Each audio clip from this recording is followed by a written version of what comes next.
Hello, everyone. Welcome to our World Today the live discussion. We are on Facebook right now, and I am with Sage and Isaiah and Nadia, who's just joining us. And we are going to talk about a lot of things tonight, actually. First of all, we're going to discuss a demographic trend that we've seen, especially in the US, but also in other like Western countries, about the dual income, basically couples that live together, have a pretty good salary, and no kids, like that don't want kids, basically. And how is this changing the demographics and social life and has an impact on governments and how it's being handled. And then we're going to quickly mention like the different candidates in the South African general election um, of tonight. This is actually tonight, and our dear member, like Grenville, is out in the voting booth right now, so he won't be joining us. We're thinking of him, and we will talk a little bit about the situation in Rafah because I think there's just a need to, and then we'll talk a little bit about trans, right, and asexual rights at the end if we have time. So let's start. We have been having a conversation about the dual income, no kids for a while now. And I think even before we researched that topic, it was on the mind of everybody. Like, I think it's pretty clear that a lot of people are choosing to not have kids. And obviously, like, they're still finding love, like, being together. And this is resulting in like kind of a drop in demography and in birth of children for like I think for some of the generations that are like 9 to 10 years old right now, and again right now because like less and less people want kids. And I just wanted to discuss it with you guys because obviously like we've always seen a trend of the population of the world like exponentially growing. And I think governments are not used to having such an old population, such an old, yeah, I guess. And and so such a low birth rate. And they're kind of worried about that. Like, how are we going to sustain with the economy if there is no like new people to work in this economy? And yeah, I just wonder, like, how do you feel about it? Because obviously, like, a lot of people are saying, like, hey, like, we don't want kids, we want to travel, we want to have an easy life. Kids are expensive, and also, like, we don't want to have kids in an environment where climate change is not a problem that is solved. Um, and there are already too many kids in the world, like, and obviously the governments are like, you need to make kids. you know? And yeah, just like I just wonder like let's have a discussion about this. Like let's see all sides of this and see if there is a solution or maybe just discuss. Like we don't have to have the answers, obviously, but I'm sure we have thoughts about this trend. Nadia is burning. It feels like Nadia is burning to talk. I don't know. Oh no, I was just looking at Sage, like Sage. But Looking at each other. I do have some feelings about this. I understand that we live in a society where it's kind of like the norm to have children. And it's unfortunate that those who decide not to have children feel that they are not contributing to society because they're not having children.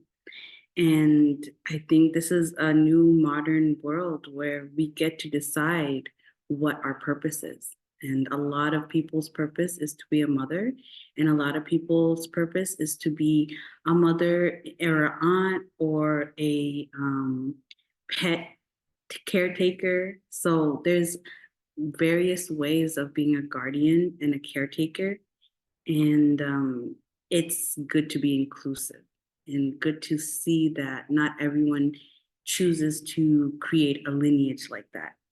And it also is very unionist of us to see that at the end of the day, we're all like brothers and sisters. Even your children are like your brothers and sisters. So it's like you're not really losing anything because you're not creating your own lineage. You can always adopt and become a brother or a sister to a child that you wish to take care of. Um, that's how I feel about that.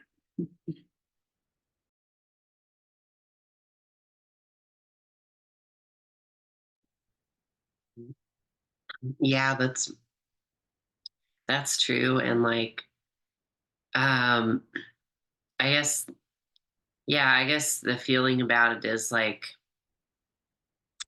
from the perspective of somebody like, well, from the perspective of somebody in the US, or probably this is the case for like a lot of countries, like, yeah, it's become a lot more expensive. And like, it depends, like if you're definitely if you're making like more money, it's not as much of a concern. But nowadays it seems that a lot of expenses have gone way up, like way out of proportion compared to like income.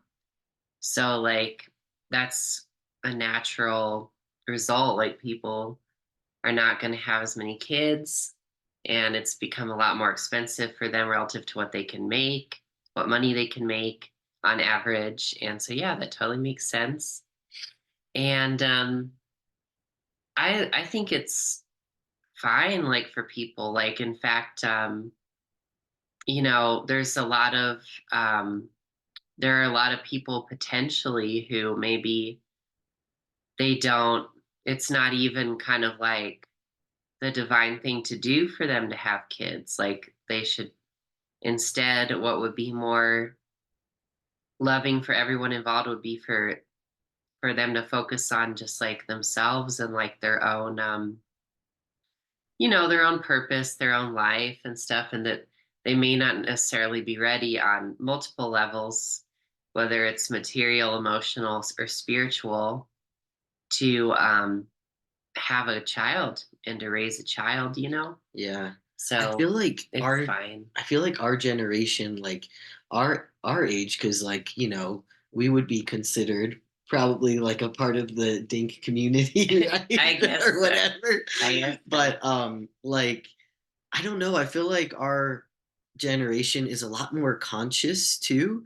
like about like having children and what that means. And also I feel like we're more aware of what that really means. And like are you ready, like have you cleared out all of your trauma, like so that you're ready to have kids? And like I feel like we're more conscious of like the true foundation that you really need to have a healthy life if you're going to have children.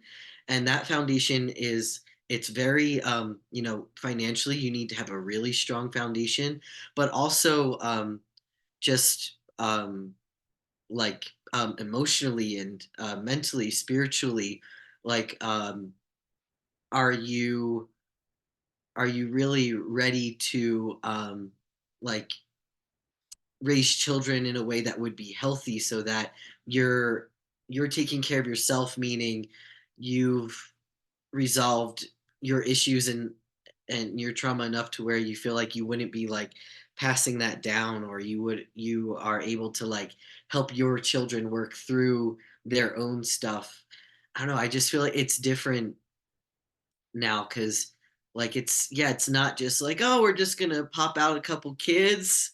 It's I feel like we think about these things more our generation thinks about these things more so. And of course that includes like stuff like climate change too, like really really being conscious about like bringing another human into the world. Like what am I bringing them into, and is this it, like am I good with this choice? So I feel like that has a lot to do with it too. Yeah, I completely agree. I feel like, how can I express this? My feeling is that, and I think we know by now spiritually that not everyone is meant to have kids or as many kids as we used to. And also, like, it's very financially taxing to have a kid, to be honest. Like, if you're middle class, like, your income is going to be significantly reduced by the arrival of someone else in your life, with no return on your investment if you want to, see it in a very financial, very strict way.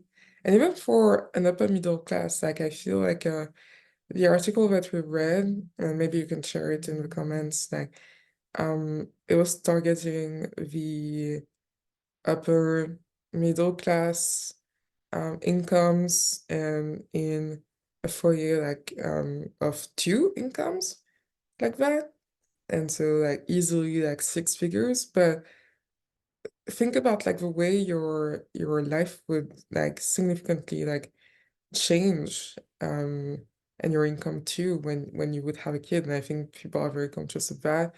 And I remember that, definitely like they weren't ready to have a kid before um they were millionaires, for example, but it's their journey, but it was very much a thought of I want to be with my ends as half the work as I can be in order to have a kid.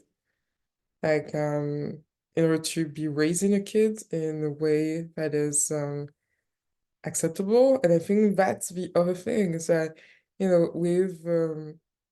with a 40 to 80-hour week of work, you don't necessarily have the time and space to raise a kid. And I think people are very conscious of that. People are very aware of the trauma that they had as children, like the amount of emotional and mental support a child needs.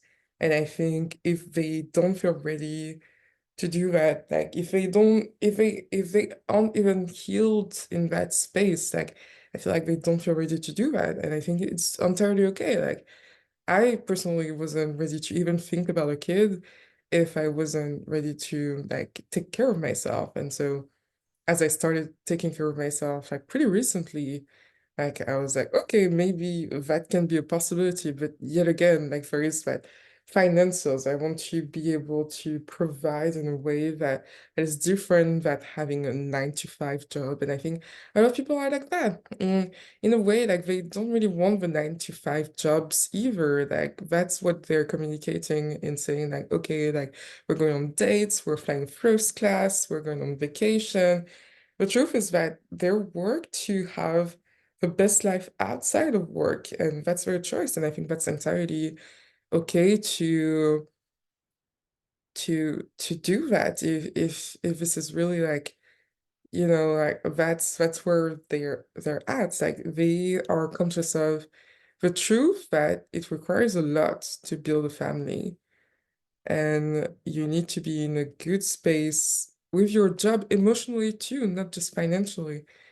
And so, like, if you're not in that space, maybe like, hey, well, I'm just going to travel and going to fancy restaurants, and that's okay. And I think that's cool too, that's cool to have people realize that that's what they need and want in this life. And I think that's not the end of the world if they don't have kids, especially like if we know spiritually that you have plenty of chances of redoing this again. But I want to ask a question to you guys, like, on the other side, like, what of the government that is stressed about not having a return of income in the way that they used to have by having children, putting these children into the education system so that these children can work for the government afterwards and pay taxes and things like that. If we go into the shoes of a government that has a very strong um, financial balance built on birth rates and reproduction, like what does this mean for our society? And this is a very open question, so I'm just curious to know like what are your answers to that?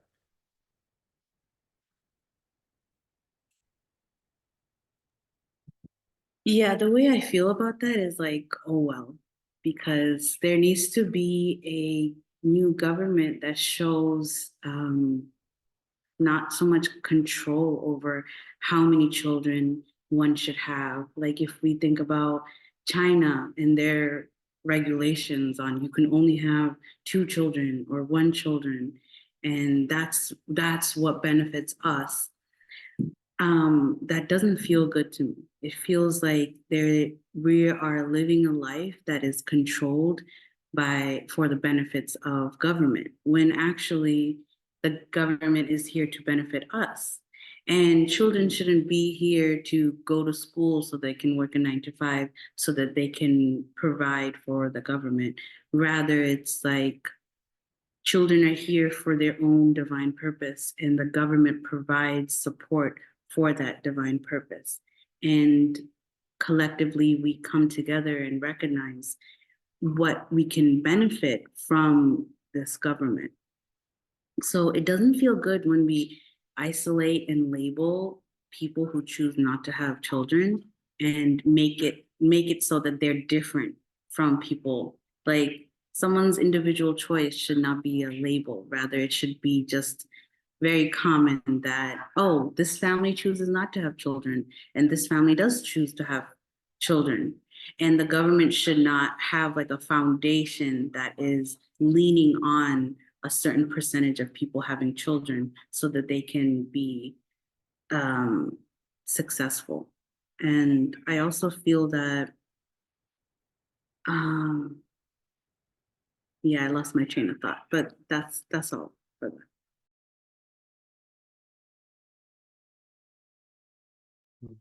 Yeah, I agree.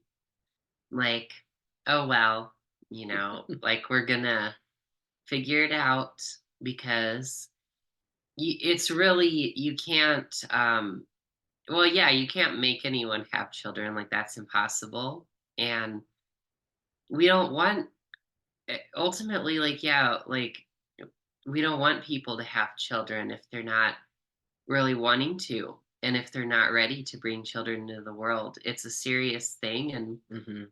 this isn't like the ancient days when like you had like 7 kids to work the farm, you know, because you just needed labor. And that's not That's so awful. right. Just having children for labor, Jesus. Yeah, like that's not cool. But we're kind of still healing that. And um I guess just letting go of seeing them as our source, like seeing others as our source, and being like, we need more people. Now, obviously, like saying that can seem really different from the reality, because like countries that do have low birth rates and also not a ton of immigration, like I guess Japan and South Korea, although they do have immigration and stuff, but their economies have definitely had challenges. Mm-hmm. Um, from like not having that like really aging population.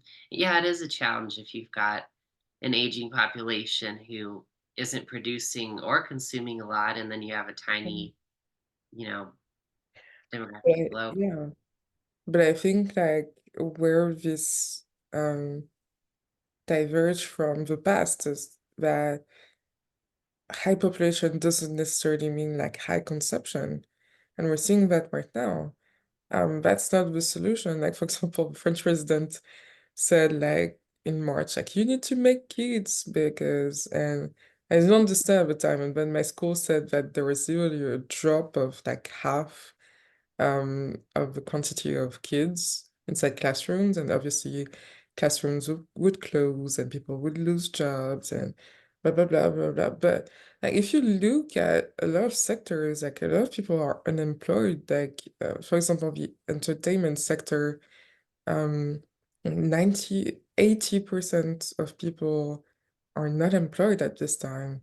So are you going to be birthed into a place where you can't even have a good life? And I think the spiritual solution and the thing that people don't know is that we need to heal our finances so that we can be comfortable with being less people, but having as high a consumption as we used to, or even more, because like we're just like producing more and reinvesting more into society. And that would like heal so many parts of society because you don't have to have so much of the part of social security for people who cannot like support themselves. Um, you don't have to control any part of a woman's body or birth rates or like, although like it's different. Like I think a lot of people from conservative um sections of, you know, the citizens or the older generation say that kids means joy. And obviously like people are realizing that no, this does not necessarily mean joy. Like, you know, it's not the end goal of everyone. Um, and there's also this thing about like you won't need to invest so much into um well you won't need to invest so much into security, military support, you know, because people would be self-sustaining enough that we wouldn't need these things, or they could be reinvested in other things. So you would like earn even more money as a government by having people just consuming as they would like, ideally, if they wouldn't have this poverty weighing down on them. And also because like you wouldn't need so much in order to support a population that you feel like is too much, you know? And yeah, that's just like how I see it. But like, you know, that's also years of knowing the spiritual truth that there is another solution. Like a lot of people don't know that there is a different way to do capitalism or to have a society, or I don't know, you know, like obviously I'm saying capitalism, but like I'm meaning like another way to have a functioning society, because we've had that for so many centuries and we don't want to obviously like change it until it breaks down in order to rebuild it. But also like you also don't have to rebuild it. Like you can build a new system upon what works, and what works right now is consumption. Like it's true. People want consumption. People consume things all the time. They consume by watching, observing, buying. Like, and you can build on that by giving them the power to consume even more, because this is ultimately what you want. And there is enough, like, and I think that's the core of the thing. Like, there's enough wealth for everyone to enter that phase of consuming as they want. And I think a lot of people don't necessarily realize that. I feel like even us, like we forget that sometimes. Like I feel like, oh my gosh, like there's not even space for me in my sector of work. And then I'm like, oh no, that's a lie. There are plenty of people that are demanding of me as a person who knows certain skills. So yeah, that's big healing to undertake, obviously. And I think it's the biggest healing because this is on family, and we know that family is definitely like the biggest challenge of emotional and mental healing and pattern changing at this time. Yeah. Yeah, that's what I wanted to say. Thank you for mentioning that about the sustainability, because now we're shifting into this new era where there's a lot of new businesses and people are working their life purpose so that they can create their own business. And we're seeing banks are providing a lot of support for people to start their own businesses because they see that they cannot provide the services that individuals that are purposed for that certain business can provide. And so it's already taking into accord and shifting into this new reality of self-sustainability and providing for yourself and providing for everyone around you because your purpose is meant for those that are people are seeking that of what you can provide for your purpose. So I like the way that we're headed there, and it can be very fit for those who do not want children and are living their life purpose.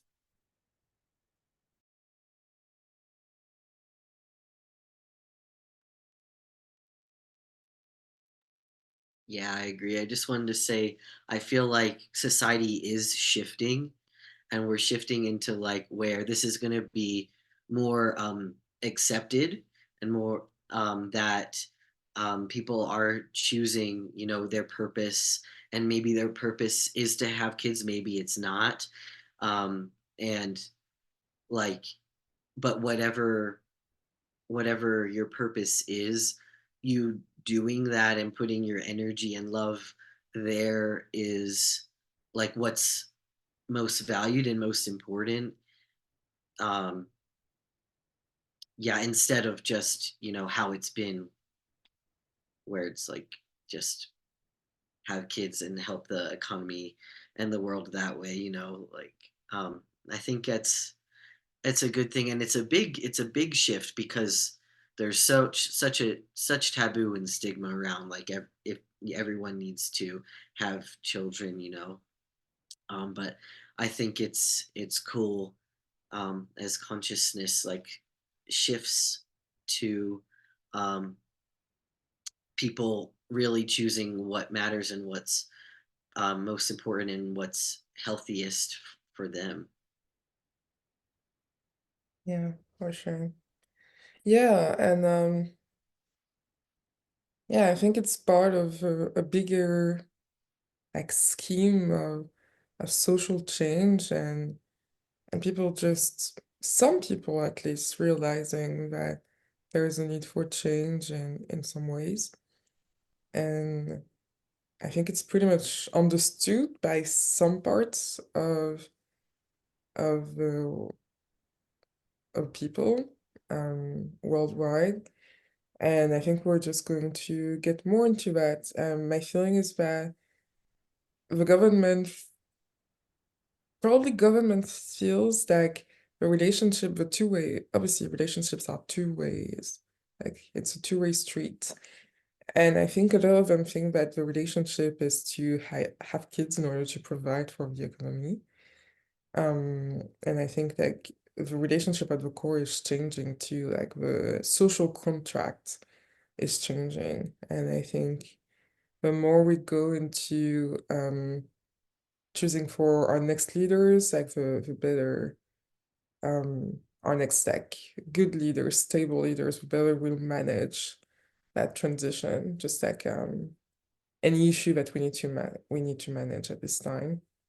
And speaking of like shifts and social change and transition, I kind of want to touch base on what's going on in South Africa because this is a presidential election. Presidential? It's a presidential election or the general It, and it's parliament the general election. election. Yeah.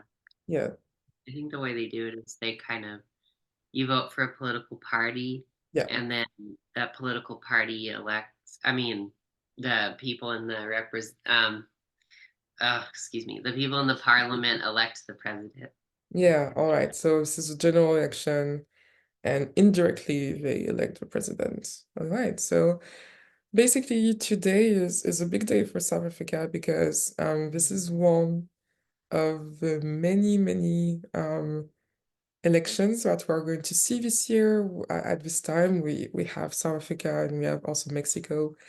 And I think we wanted to talk about South Africa first because there has been like a lot of requirements for change in the past few years, and we've had the chance to have Grenville to kind of explain to us like what the changes are needed.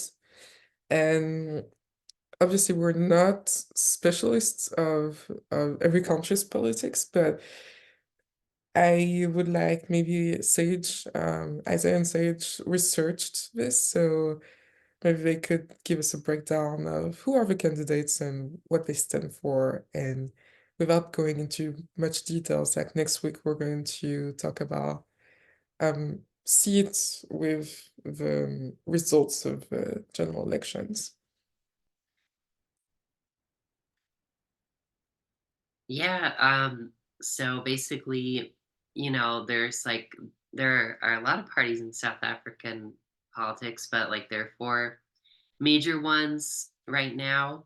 And so the first one being the ANC, the African National Congress, and like they're the party that has always they've always gotten a majority, like I think in the last election they got 62%, of the vote. They've always gotten a really big portion because, the ANC was the group that helped one of the main groups that helped overthrow the apartheid system in South Africa. And they're kind of like just known for that. And I feel like there's a lot of appreciation for them there, and even 30 years later.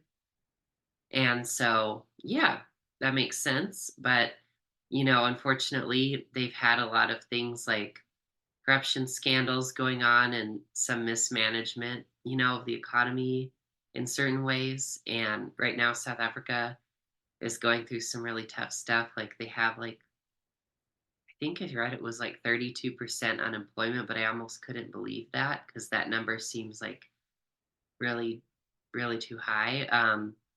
But they have there's a lot of issues. So you can hear about like the rolling power outages, like in fact, sometimes Granville has been affected by that, like he's been like saying not sure that the power will be on and stuff like that because there's been difficulties with maintaining that, like all the services and stuff. And so, yeah, and like the wealth inequality, the poverty rates are being like seen to as like a big issue. So people are kind of based on opinion polls. So we don't really know though, because who knows how people are going to vote, and we're going to see after today. But like, um, the polls have been showing that this might be the first time that the ANC doesn't get a majority. So they might get under 50%. They might have to form a coalition with another party or something like that. And so, yeah, so their choices would basically be probably the most likely one would be the EFF or the Economic Freedom Fighters. But they're kind of in a different vein politically. They're like a Marxist party, Um, they kind of, this isn't obviously not all of them would display this kind of behavior, but they've kind of been known for like just being really militant and stuff like that. Like some EFF members have like gotten in like um, fights or scuffles with like the security guards in Parliament and stuff. Is like because there's this mentality, this energy of being like, you know, I don't know, just like fight the power basically, or like screw the system, like it's rigged against us kind of thing. Like that's kind of the energy we've got going on, it seems. But yeah, but they want like the nationalization of mines because like South Africa is so rich in mineral resources, Mhm. and these are privately owned. And so they would want them, according to their platform now, they'd want them to be nationalized and stuff. And a redistribution of land, to poor Black South Africans and stuff like that who don't own land and stuff like that. So yeah, so that's the EFF, very briefly. And then there's the Democratic Alliance, which is more center right. And then, you know, they got 22% in the last election. Some people see it as being like more representative of the South Africa's like white minority, and that's not desirable for the country, but they don't haul in a big amount anyway either. But it's kind of like, yeah, the more right wing area in their politics.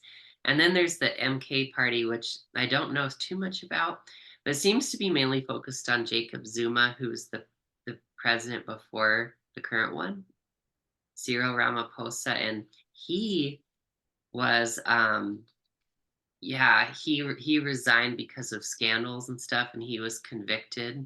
He had a criminal conviction, and so he isn't eligible to be a political leader in South Africa anymore, but he's still kind of the symbolic leader of this MK party. And it feels like that party, it really appeals to people's feelings of like, if there were better times before, or for the past times, or even just Jacob Zuma himself, you know, because he's kind of charismatic and stuff like that. So I felt that was a really interesting dynamic going on there. So yeah, we'll see how it comes out and what it means for South Africa. Yeah, that's pretty cool. Also pretty complex. Yeah, Definitely. I know it's a Sorry. lot. It's like I love energy releasing as you're talking. I don't know what's going on, but um yeah, pretty cool, pretty complex. Definitely going out of um a mono system or binary system for South Africa. I think it was never really a binary system, but making it more about change and obviously like realizing that maybe the solutions right now aren't working, but also like how can we compose with the people that can bring stability and also the people that can bring change. So we'll definitely have our feel next week of talking about like what the choice represents for them. And we'll have to see. Any comments on this? Any thoughts, insights? I have a question based on you guys' research and what you guys all know. Which party do you think is most comprehensive in supporting the people of South Africa? That's the thing. I feel like potentially the ANC, but the problem, so it's an interesting case because I feel like they need to have a coalition, different ideas representing different people. Because I feel like all of these parties that we were just talking about, they all kind of represent different interests, almost like different subsets of the population. Yeah, It's crazy. Yeah, yeah, I felt that, so you know. yeah, separate parts of a population. It's weird. I was same thing, like I'm not sure. It's almost black and white, the ANC. So like that's what the coalition would mean. Like the ANC knows the people best, but they don't know how to act on it. And hopefully maybe this election will push them to use their knowledge of the people in order to just do something, do something, help them, like help the population grow and thrive and be better. But yeah, I think you worded that well, Sage. I think like the others represent like very specific interests. And having very specific interests is not necessarily like what fits best for the whole scope of society. So yeah, we'll just have to see. But I think the ANC, yeah, but probably like less than 50% in the election. And then, but still leader, it, well, except if we have a big surprise. And then we'll see how the coalition works. Hopefully it works, um, in order to bring change. So does that kind of answer your question, or do you Yeah. feel confused? Oh no, it's a lot to unpack. That's probably why we were all yawning to release and to unpack this. Has ANC been reigning for the past 30 years, or was Yeah, MK? yeah. ANC. Yeah. Yeah. Oh, ANC. And then there was another party that you said that was under scandal. So another party was in rule like two parties ago, or no? Well, Jacob Zuma was president, but was he in MK? Like, what's going on there? Do you know, Sage? Oh yeah. He was just he was also an ANC member, Mm, but like during this whole election cycle, that he was like he started to become like a vocal critic of the current president, and he was like, I'm gonna make my own party, mm. um, to voice some of the opposition, basically. So that's what the MK is. I don't know what MK stands for, I don't remember. But yes, and so that's basically it. Mhm. All right. Well, Yeah. yeah. Well, we'll just have to see. But yeah, that's pretty big. Like, maybe that's why we're all like, suddenly like, oh my God, so much information, so We much got a energy to, yeah. Yeah. It's like a it's Yeah, coming together, you know. Yeah. yeah, for sure. Like, there is a lot of movement happening over there tonight. And I feel like maybe like our conversation is just like in support of that and coming together in order to like being clear on the energies and being compassionate with what's happening and just having knowledge. Like knowledge is power, obviously. So like there was a lot that was worked through in order to arrive at this stage for South Africa. And I hopefully like that opens up like an even better chapter for them. that was Yeah. a good summary, a good prep for us to hear what Granville had to say about this as well. Yeah, for sure. Yeah. So we're going to head over less George's topic. Um because I feel like we kind of need to talk about what's going on with Rafah in Gaza right now and what's been happening this week. So Najat, would you mind like maybe summarizing like what you understood of what happened this week? So I didn't really go into depth with the story that I shared with you, but as much as I know, I will share. And if you guys have more details, please do include it. As far as I know, there was a attack on tents in Rafah, and because of the airstrikes, it caught the tents on fire, and so a lot of people, I believe 35 people, were burned alive, including children. And there was also a power outage in the nearby hospital. Correct me if I'm wrong about that. And so there was a huge devastation when that occurred in Rafah. And because of that, the president of Israel had said that there will be an investigation for this horrific attack. So, on both sides, it was clear that this was definitely a horrific attack that caused a lot of devastation and pain. And because of that, there has been uproar and a lot of he said, she said when it came to the president making a comment, the president of Israel making a comment of, yes, this was a something that needs to be investigated. A lot of people were commenting and saying that this was purposeful, but of course we need to discover more on the intent for this Mm. and see what's going on and spiritually what happened.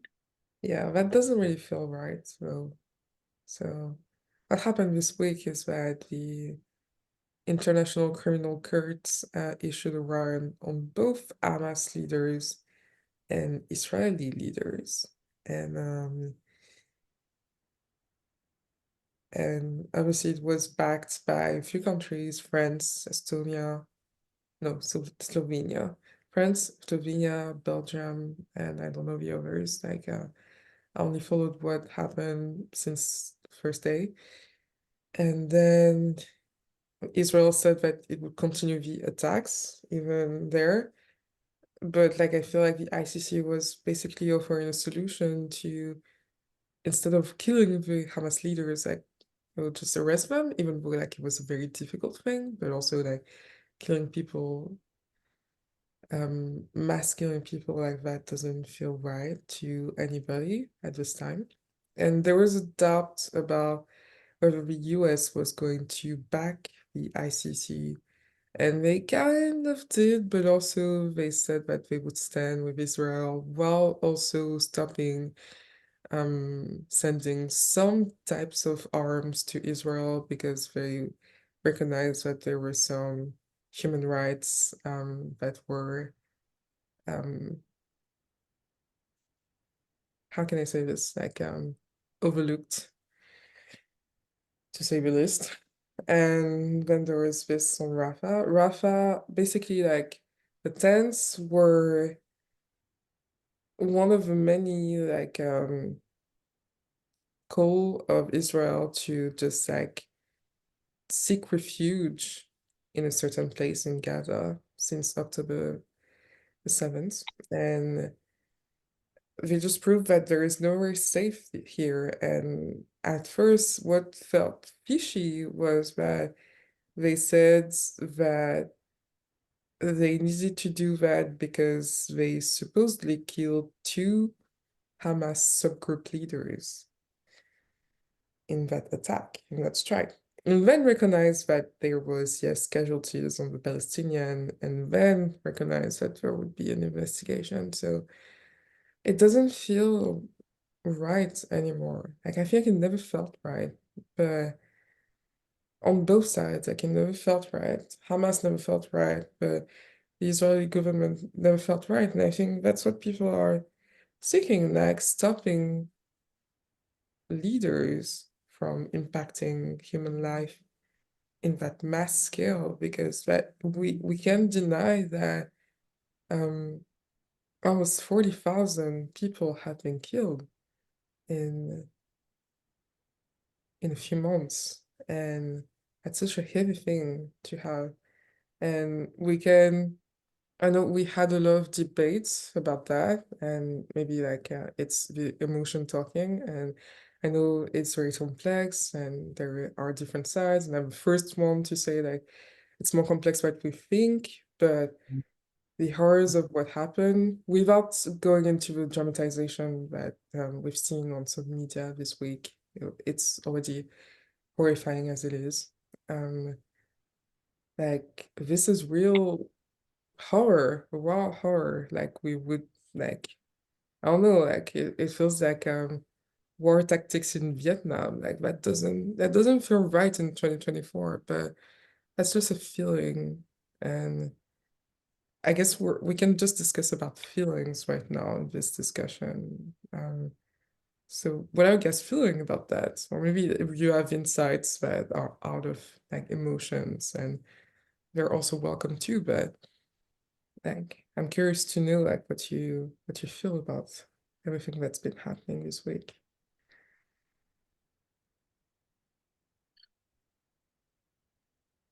When you Mm. said that, Yeah, sorry, go ahead. when you said that the tents were in a area in Gaza for refuge and to be safe from the war zone, that in itself is like horrific that there was an airstrike there. And I know we had discussions where Hamas leaders would hide in hospitals and in communities so that they could, avoid being hit. And it's just, yeah, that's my feeling on that. That's horrific.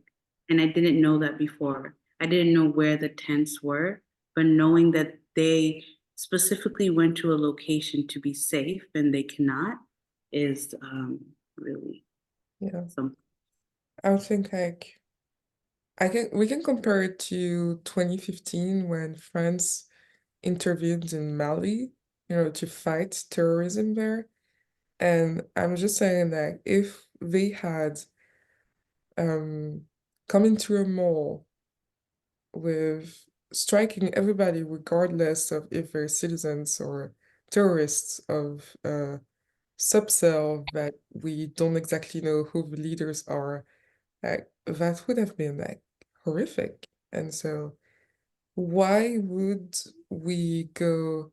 I know that Israel is very, very, very sensitive and protective of their citizens, and they want their hostages back, and or at least the bodies of their hostages back, and there's a lot of pressure there, a lot of sensitivity regarding history in the past 70 years, but like I don't know, like fighting terrorism in any other parts of the world, like I wouldn't think that even outside of your country you would um kill regardless of innocent lives um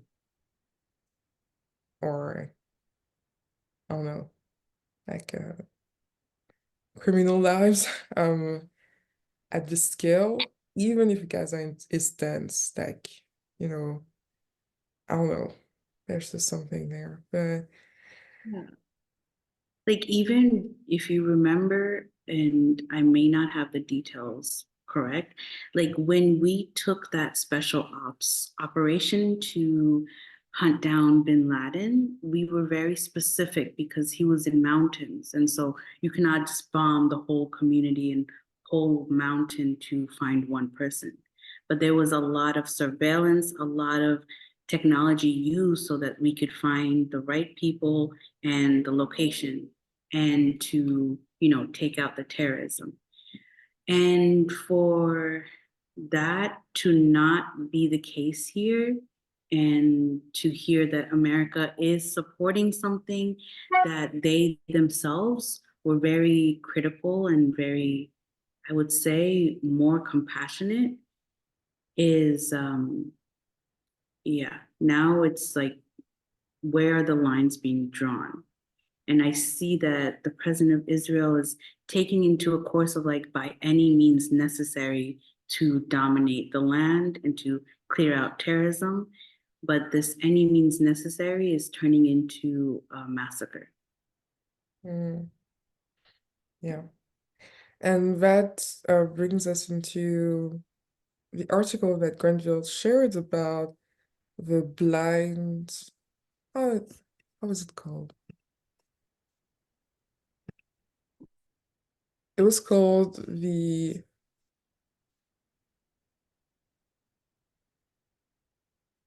selective blindness of geopolitics. And that's not something new. That's something we've seen all throughout history, selective blindness in geopolitics. But I think at this time and age in 2024, it's very like very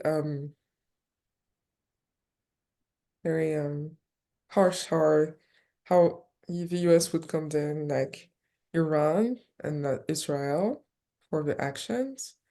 And obviously like we're still healing that fact of like condemning the actions of one doesn't mean supporting the other. And there's still a discourse like that to heal in society. But there's also this thing about like I know that Israel is your historical ally, and there is a lot of emotions there and a lot of ties there, and Jews and everything, but like supporting Jewish people doesn't mean supporting a government. And again, that is the distinction that a lot of people need to heal. And that doesn't mean that tomorrow we're going to support Iran or say that Iran has any less overlooked human rights, trying to do their own stuff or trying to seek nuclear power. But yeah, there's just this thing about like how we're going to take steps in a nuanced way. Like, you know, allyship can be to people, but loving people can also be like making them stop. I don't know, but and I don't know if we have the power to make them stop, truly. But there's still something to be said about healing relationships here in terms of geopolitics. Yeah. What do you guys feel, Isaiah and Sage?